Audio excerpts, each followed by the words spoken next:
오늘 새교회에 초청되어진 여러분들과 성도 여러분들을 환영하고 축복합니다. 우리 옆에 계신 분들하고 인사할까요? 이렇게 인사하겠습니다. 환영하고 축복합니다.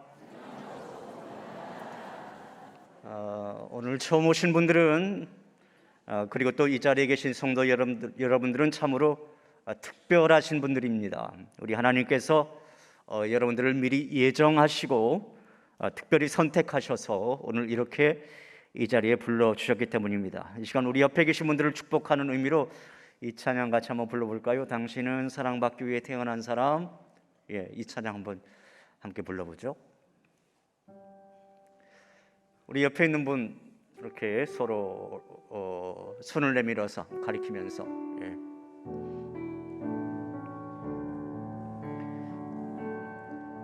당신은 사랑받기 위해 태어난 사람.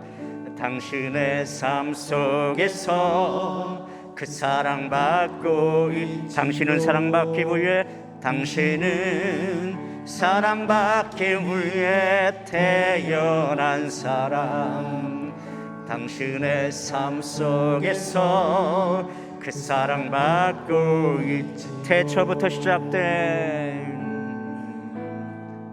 태초부터 시작된 하나님의 사랑은 우리의 만남을 통해 열매를 맺고 당신이 이 세상에 존재함으로 인해 우리에게 얼마나 큰 기쁨이. 손을 더 넓게 펴서 당신은 사랑받기 위해 당신은 사랑받기 위해 태어난 사람. 아멘. 지금도 그 사랑 받고 있지요. 이 측에 있는 분들도 당신은 사랑받기 위해 태어난 사람.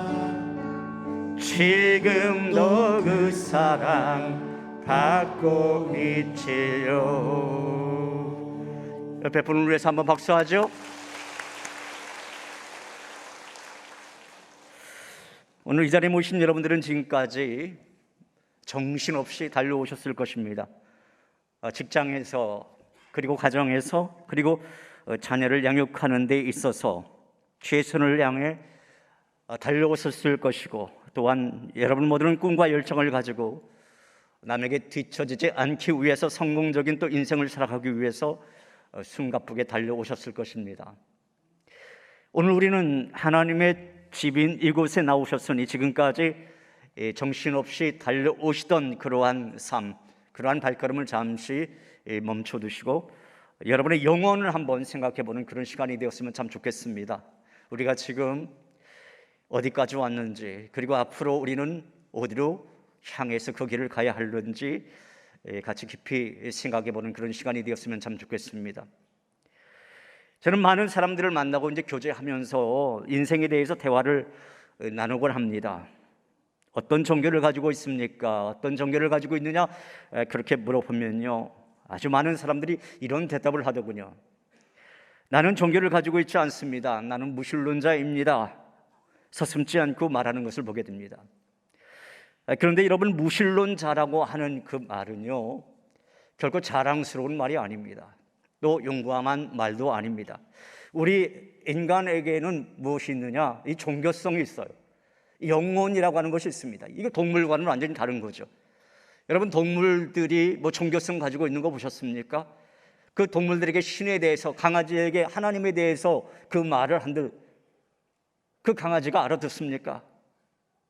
동물들은 알아듣지 못하지만 우리 인간들은 알아듣습니다. 왜냐하면 영혼이라고 하는 것이 있기 때문에 그렇죠. 자, 영혼이 있다라고 하는 것, 이것을 우리가 전제하면서 제가 다음 말씀을 이어가겠는데요.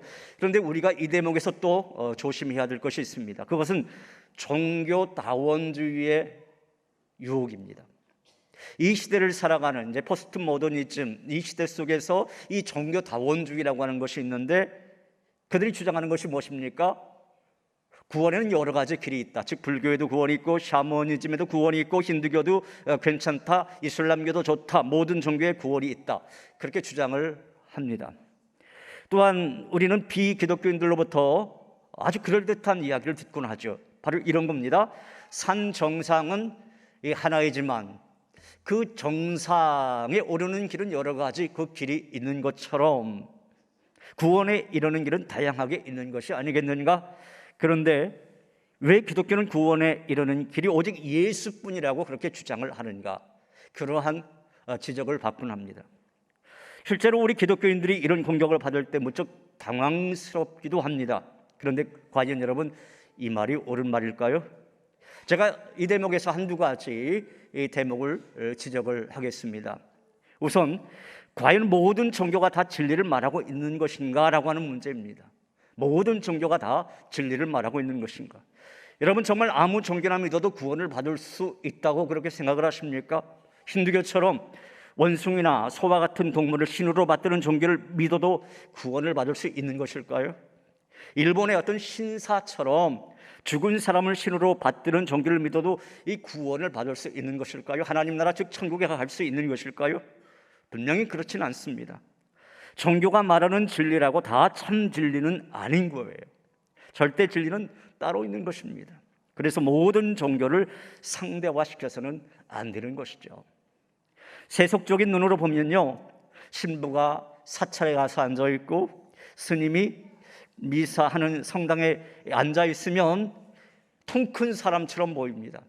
제가 한 가지 예를 들어볼게요. 제가 옛날에 이제 군목으로 있을 때 강릉 그 비행단에서 신부님도 있고 이제 이렇게 스님도 있고 저도 있고 3개 종파 성직자가 다 있었습니다. 어느 날 이제 스님이 성탄절날 딱 보이시는 거예요. 스님이 성탄절날 딱 보이고 감사헌금란에도 보니까 헌금을 했어요. 스님이 감사헌금, 성탄 축하 감사헌금. 그래서 뭐 그럴 수도 있지라고 해서 그 헌금을 받은 것에 대해서 그 스님에게 이제 고맙다, 감사하다 이제 그렇게 말을 했어요. 근데 그 다음에 이제 4월 초파일이 되었습니다. 4월 초파일이 되었는데 저에게 전화가 오더군요. 왜 목사님은 4월 초파일 이 법당에 왜 안 오십니까? 연등 하나 하시죠? 그러는 거예요. 연등 하나 하시죠. 그래서 아니 무슨 목사가 연등을 합니까? 이렇게 말을 했더니 빚졌지 않습니까? 작년에 제가 성탄절에 감사헌금 했잖아요. 빚 갚으셔야죠. 그래서 그건 아닌 것 같은데요. 제가 법당에 가서 연등을 하는 건 좀 아닌 것 같습니다. 했더니 여기 신부님은 옆에서 지금 연등 만들고 계시는데요. 그러는 거예요. 그래서 야, 이거 지금 내가 저기 옹졸한 목사가 되는 거 아닌가 그런 생각도 해봤습니다. 그러나 그게 아니거든요. 물론 언론에서는 통 큰 성직자다 그렇게 칭찬해요. 종교가 화합하는 멋있는 모습을 보여주는 것이라 뭐 축혀 세우기도 합니다. 그러나 여러분, 그것이 올바른 구원의 길은 아니거든요. 제가 또 이제 한 가지 또 예를 들어보겠습니다. 여기 죽어가는 중병 환자가 있다고 한번 가정을 해볼게요. 그 사람을 살려낼 수 있는 약이 오직 한 가지 약밖에 없다라고 생각을 해봅시다. 그러면 살기 위해서는 반드시 그 한 가지 약을 구해야 되는 거예요. 그 약을 먹이든지 주사액으로 사용하든지 해야 그 사람이 사는 겁니다. 의사가 생각할 땐 그런 거예요. 자, 그런데 이 상대방이 수용하기 힘들다라고 해서 중환자에게 그냥 활명수는 만병통치약입니다. 타이레놀 하나만 가지고도 당신이 낫습니다. 페스탈 소화제 하나이면 충분합니다. 여러분, 의사가 그렇게 말한다면 올바른 처방이겠습니까? 올바른 처방이 아닌 거죠. 꼭 그 약을 써야 되는 거예요. 다음으로 과연 우리가 구원받을 종교를 우리 스스로 택해도 되는 것인가 라고 하는 문제가 있습니다. 종교가 마치 백화점처럼 물건 고르듯이 자기 마음에 있는 종교를 찾아가서 자기가 이 선호하는 신을 선택해도 구원을 받을 수 있는 것인가? 이 문제요. 자기에게 힘든 것을 강요한다고 그 종교를 버리고 아무런 부담 없는 종교를 택해도 또 그것을 믿어도 구원을 받을 수 있겠는가라고 하는 문제. 분명히 그렇지는 않죠. 여러분, 구원이라고 하는 것은요, 내가 내 마음에 드는 신을 택해서 믿음으로 받는 것이 아니에요. 나를 구원해 줄 하나님, 이 천지를 만드신 하나님이 나를 택해서 나를 선택해 줄 때 우리가 구원을 받게 되는 겁니다. 우리가 그것을 알아야 돼요. 여러분, 장교다원주의에 우리가 끌려 다녀서는 안 되는 것입니다. 그럴듯해 보이지만 그것에 현혹돼서는 안 되는 것입니다. 또 그렇다라고 해서 여러분, 그들과 논쟁해서도 안 됩니다. 오직 성경 말씀을 믿고 우리가 성경 말씀을 전할 뿐인 것이죠. 그런데 일찍이 성경은 이런 논쟁에 대해서 아주 명확한 답을 우리들에게 제시를 해주고 있습니다. 그 말씀이 뭐냐? 사도행전 4장 12절 말씀이에요. 이 사도행전 4장 12절 말씀 보면 이런 말씀이 있거든요. 자, 이 말씀 같이 한번 읽어볼까요? 낯설 수도 있겠지만 이 말씀 같이 한번 읽어보겠습니다. 다른 이로서는 구원을 받을 수 없나니 천하 다른 사람 중에 구원을 받을 만한 다른 이름을 우리에게 주신 일이 없음이라. 자, 구원의 길은 여럿이 있는 것이 아니고 오직 한 길이 있다. 그 길이 누구냐? 누구를 통해서 구원을 받느냐? 누구죠? 예수님, 예수만의 길이다. 이렇게 말씀해 주고 있는 거예요. 그럼 이렇게 구원의 길은 오직 한 길, 즉 예수 그리스도를 믿음으로 말미암아 구원을 받는다. 이 한 길이라는 것이고, 하나님께서 우리를 구원의 길로 그렇게 예정을 해 주었다면 그럼 우리는 무엇을 해야 되는 것일까요? 우리가 어떻게 해야 우리가 구원을 받을 수 있는 것일까요? 오늘 우리가 함께 읽은 로마서 10장 9절부터 10절에 있는 말씀 보면 명확하게 우리에게 이렇게 말씀을 해주고 있습니다. 이 말씀, 아까는 제가 이제 혼자 읽었지만 여러분과 같이 한번 이 말씀을 또 읽어보도록 하겠습니다. 내가 만일 내 입으로 예수를 주로 시인하며 또 하나님께서 그를 죽은 자 가운데서 살리신 것을 내 마음에 믿으면 구원을 받으리라. 사람이 마음으로 믿어 의에 이르고 입으로 시인하여 구원에 이르느니라. 아멘. 무슨 말인가요?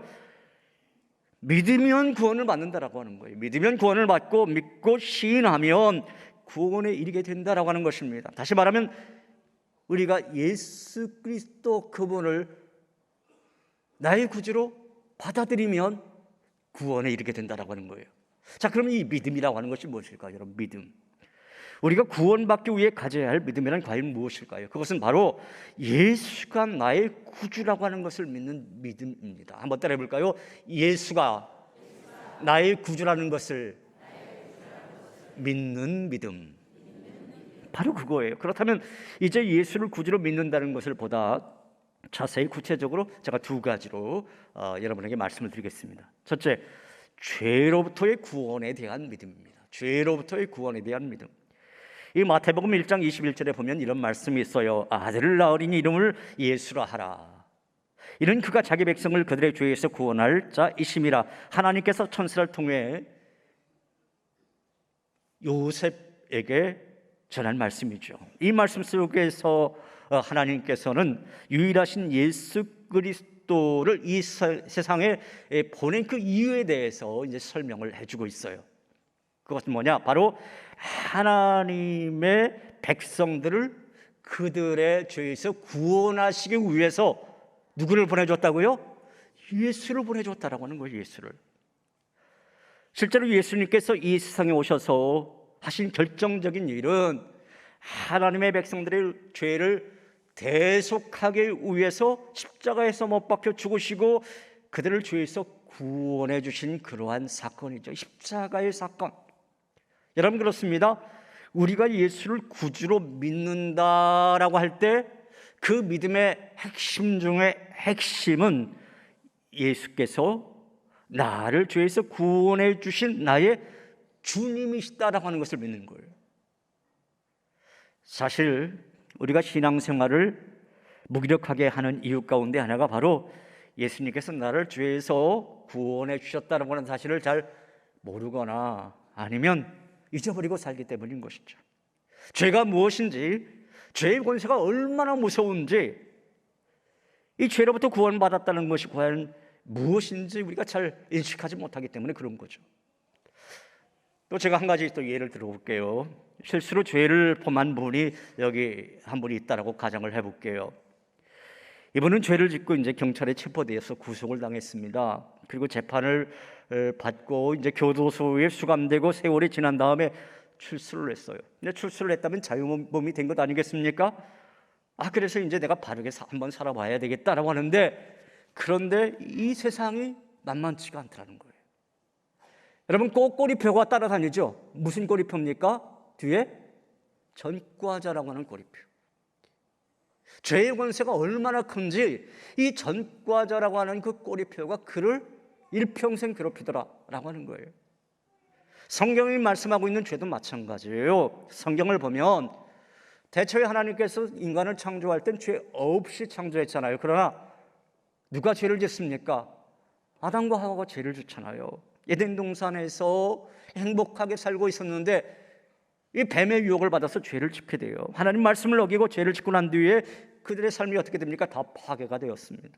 에덴 동산에서 쫓겨났고 마음속에 무거운 어떤 죄의식이 자리 잡게 되어서 이 마음이 편치 않았습니다. 그리고 더 큰 문제는 뭐냐?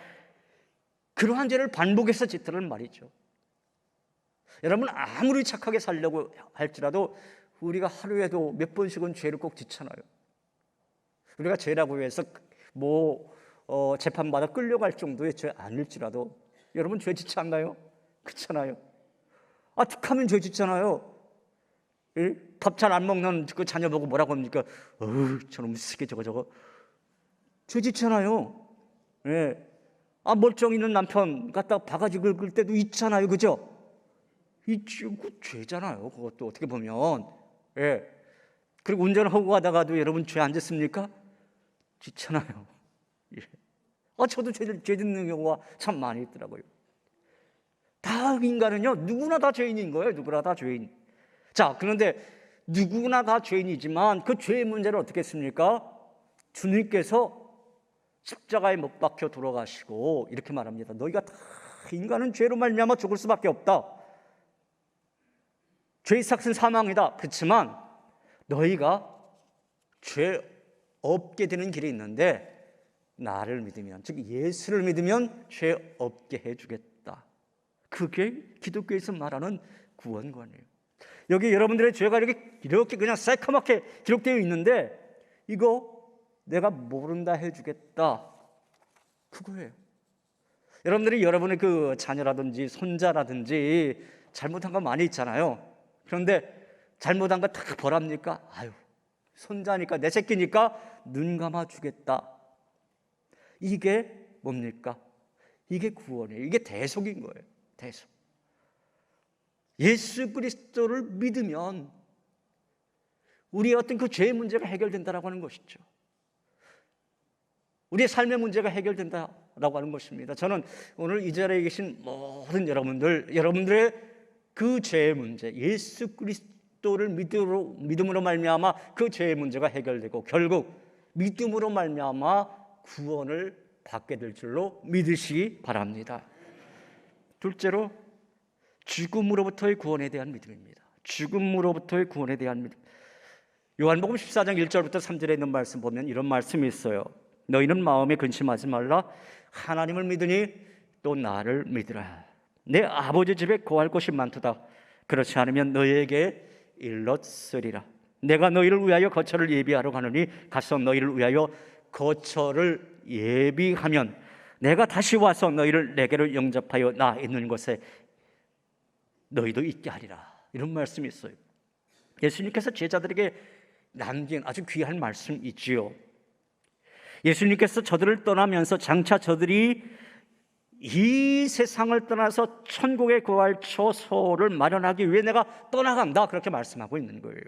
자, 그러니까요 여러분, 우리 그리스도인들은 죽음이라고 하는 것이 끝이 아니다라고 하는 것입니다. 죽음이 끝이 아니에요. 죽음 너머에 뭐가 있습니까? 하나님의 나라가 있다라고 하는 거예요. 천국이 있다라고 하는 것입니다. 하나님이 예비하신 처소가 있다라고 하는 거예요. 그래서 우리 그리스도인들은 죽음 앞에서도 담대할 수가 있는 것입니다. 어느 교수의 이야기를 제가 들려드릴게요. 여러분 교수 정도 되면 어떻습니까? 이제 배운 것도 많고 사회적으로도 존경받는 그런 위치에 있으니까 나름대로 이 뭐가 있느냐면 아집이라고 하는 것이 꼭 있더라고요. 이 자존심이라고 하는 것이 있습니다. 이 그분도 그랬던 것 같아요. 그분은 세상에서 자기가 제일 똑똑한 사람, 또 마음만 먹으면 무엇이든지 할 수 있다라고 하는 그런 자신감이 가득 찬 그런 사람이었어요. 그래서 이제 아내는 예수를 믿는데 이 남편에게 아무리 전도해도 교회에 나오지 않는 거예요. 고민 끝에 한 번은 그 아내분이 이제 목사님에게 와서 남편 좀 전도해달라고 이제 부탁을 했어요. 그래서 그 목사님이 남편을 찾아가 전도하면서 이제 이렇게 물었습니다. 교수님, 예수님 안 믿으시는 특별한 이유가 뭡니까? 그렇게 물었어요. 그랬더니 그 교수가 대뜸 이런 말을 하는 거예요. 뭔가 자신이 부족하고 모자라니까 그거 채우려고 예수 믿는 것 아니겠습니까? 스스로 문제를 해결할 자신이 없으니까 그렇게 매달리는 거죠. 저는 그렇게 하고 싶지 않습니다. 구차하게 그렇게 매달리며 살고 싶지가 않아요. 전 자신 있거든요, 삶에. 이렇게 말을 했어요.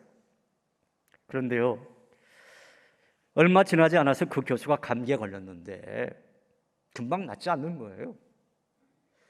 그래서 병원에 이제 입원하게 되었고 정밀 검사를 하는데 그만 폐암이라는 것입니다. 그것도 말기 폐암이라는 거예요. 교수가 너무나 충격받았어요. 침대에 멍하니 누워 있었습니다. 그래서 다시 이제 그 목사님이 이제 그분을 찾아가서 똑같은 질문을 했어요. 교수님, 지금도 교수님 자신이 약하다라고 하는 것을 못 느끼시나요? 그러자 그 교수는 이 꺼져가는 목소리로 이제 이런 말을 하는 겁니다.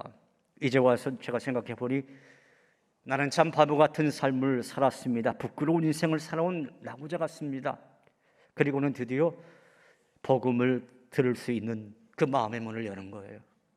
결국 그 목사님이 복음을 전했고 그는 진지하게 복음을 받아들여서 예수님을 영접하고 구원받아서 가장 행복한 시간을 잠시 누리다가 얼마 후에 천국에 가셨다고 합니다. 여러분, 암 선고를 받고 소망 없이 침대에 누워있는 그 교수에게 가장 기쁜 소식이 여러분 무엇일까요? 큰 집으로 내가 이사하게 되었다. 그게 기쁜 소리일까요? 학위 논문, 세계적으로 인정받는 그런 논문 통과되었다. 여러분, 그걸까요? 아니에요. 이제 이 사람은요, 조금 있으면 하나님 앞에 서야 됩니다. 좋든 싫든 죽음이라고 하는 것이 이 사람의 눈앞에 딱 있는 거예요. 내가 하나님 앞에 의인으로 서느냐, 죄인으로 서느냐, 즉 천국에 보장되어 있느냐, 심판에 이르게 되느냐, 그 기로에 서게 되는 겁니다.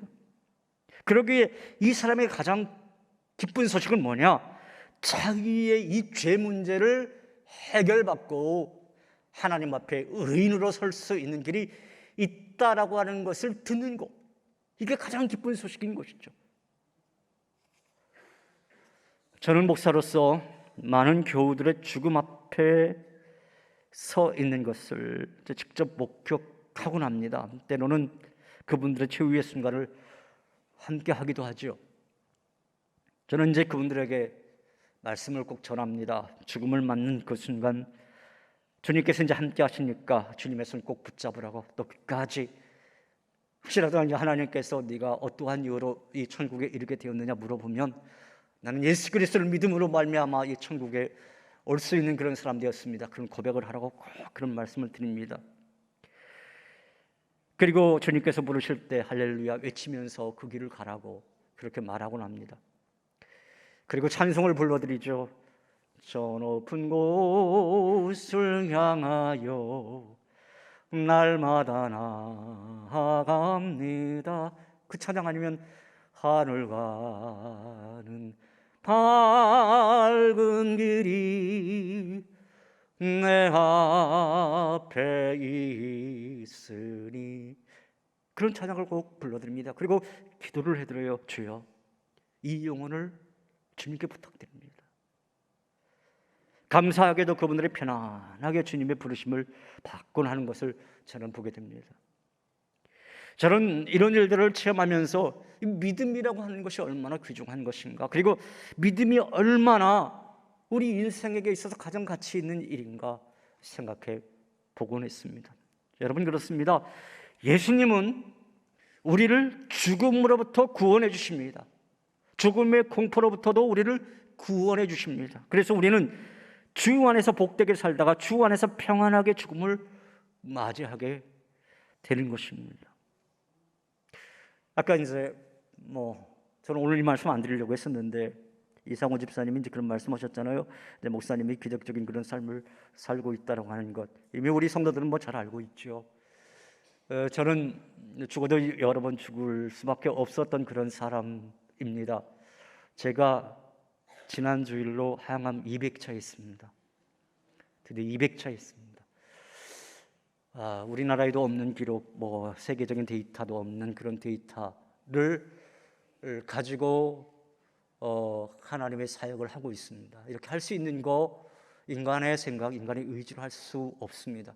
하나님께서 힘주시니까, 그냥 하나님께서 함께 하시니까, 그거 믿으니까 제가 이 길을 걷는 겁니다. 그리고 어느 순간에라도 하나님께서 나를 부르면 나 하나님 나라에 갈 수 있다라고 하는 그런 자신이 있으니까 이 길을 하루하루 걸어가는 겁니다. 때로는 지치고 때로는 힘이 들 때도 있어요. 그렇지만 그럴 생각을 할 때마다 하나님께서 힘주시고 하나님께서 능력 주시는 것을 볼 수가 있습니다.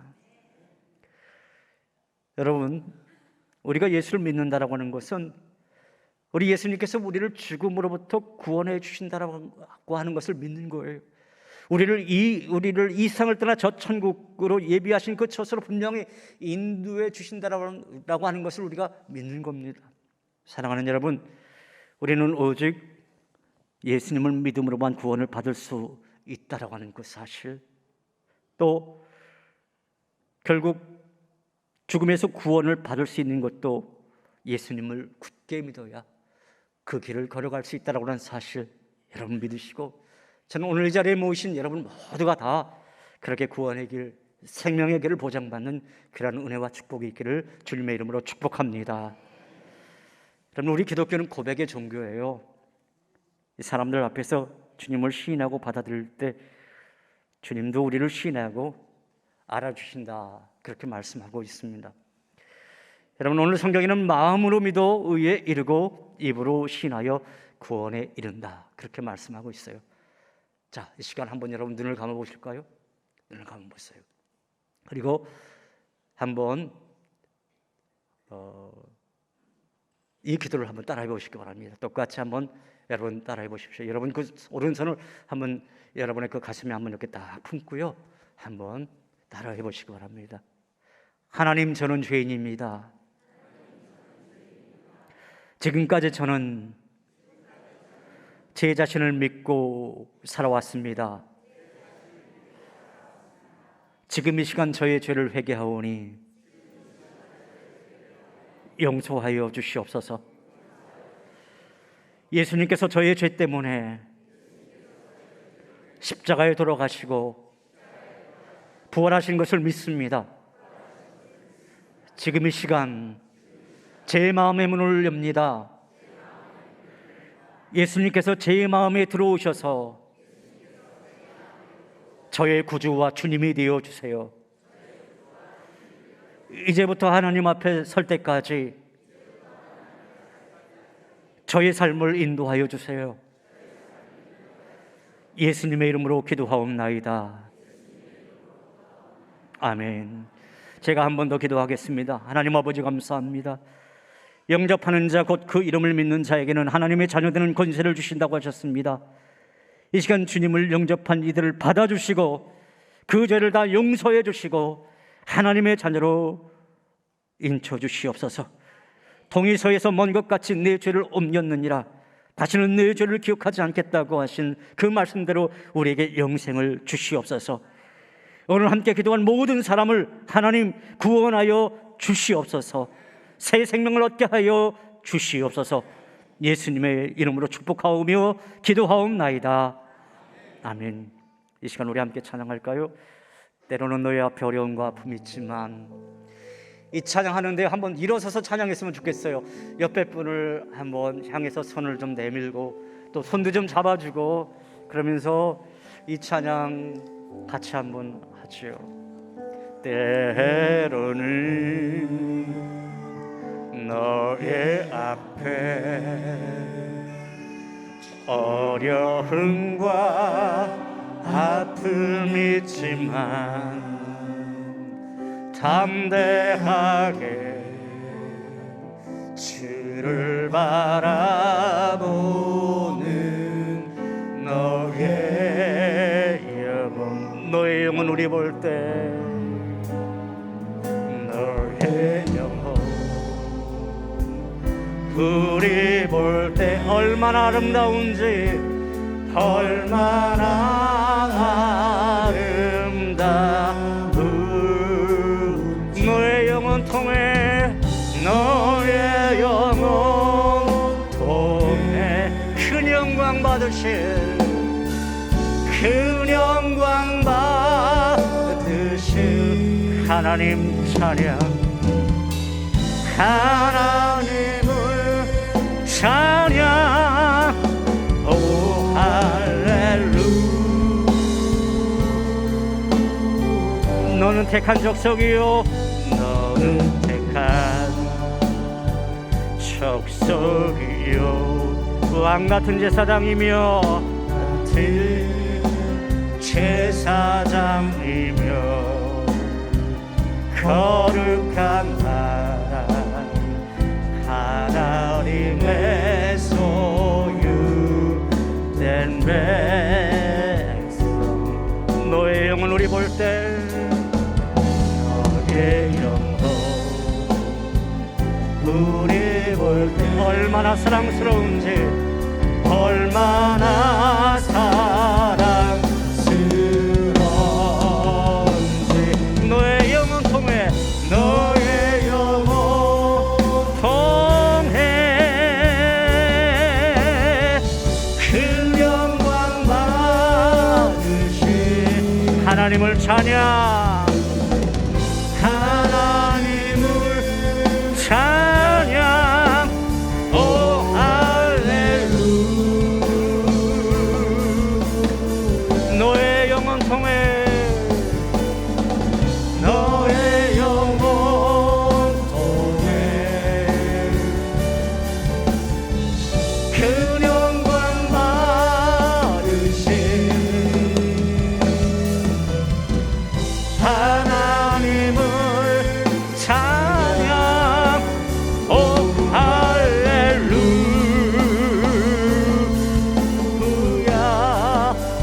하나님 앞에 영광의 박수 드립니다. 할렐루야.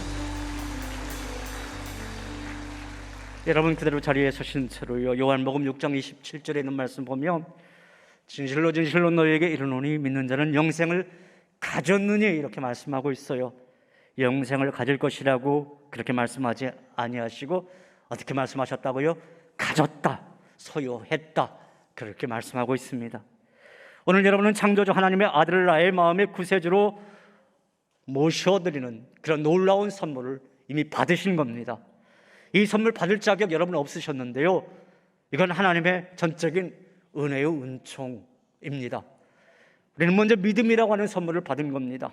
오늘 말씀을 듣고 믿어지는 역사가 있었고, 주님께 나의 인생을 맡길 수 있게 되었습니다. 사랑하는 여러분, 이제부터 우리 교회에 나오시면서 하나님의 자녀로서 신실하게 살아가면서 복된 인생을 살아가시는 저와 여러분 다 되어지기를 주님의 이름으로 축원합니다. 그대로 일어선 채로 기도합니다. 하나님 감사합니다.